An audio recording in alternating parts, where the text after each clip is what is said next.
Hi, this is Steve Harper from yourcreativelife.com, talking about how to hold and respect your own opinion as a writer when you're out there in the world with other writers in the professional space.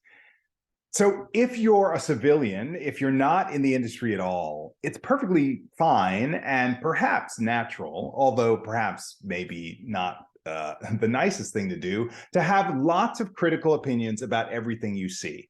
Obviously, if you're a critic and you're paid to have opinions, that's one thing.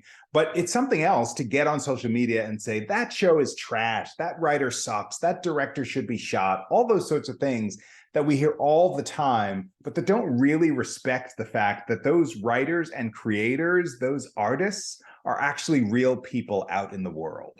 So how do you hold your opinion as a writer in the industry and still express yourself? So here's what I do. I certainly have a ton of opinions about a ton of things. And every program I see, just like every human being out there, I am evaluating. Do I like it? Is it good for me? Is it something that I want to continue watching or not continue watching? All of those things are true. However, when I express myself about the things that I'm interested in, I will use the phrase, it's for me or it's not for me. And I certainly can say that a particular kind of show or a genre of show is not my show. I'm not particularly interested in shows that are violent. I'm not particularly interested in shows that have horror as part of them in sort of a deep way, although I love magical realism and those spaces. So I can talk about those things in a way that speaks of what is my preference, but doesn't trash what other people do or say. And certainly in social media, I will never name check a particular show and trash it, because chances are in my life in the industry, I know people who are related to, connected to, creating, producing those particular shows. So it's one way that I can definitely own my opinions by putting my phrasing together and say, this is for me, this is not for me. The other thing that's really important is there is a space, especially for younger writers coming into the industry, where there's the desire to please everyone. There's the desire to say everything is great and everything is what I love.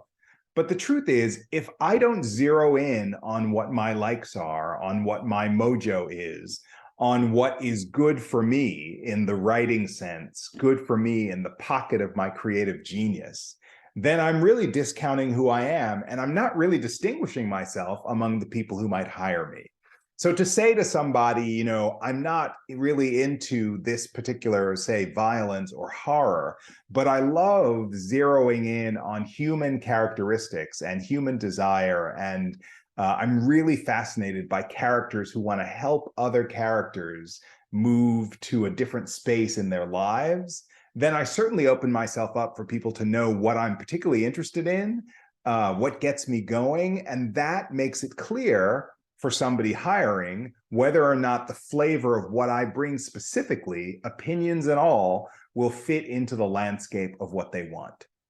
The last part of that I'll say is sometimes people are creating all kinds of shows, and because they want a mosaic of different people, characters, talents and skills in the room, me saying specifically what I want and who I am and what I like makes the difference, because it really distinguishes and clarifies what I bring to the table.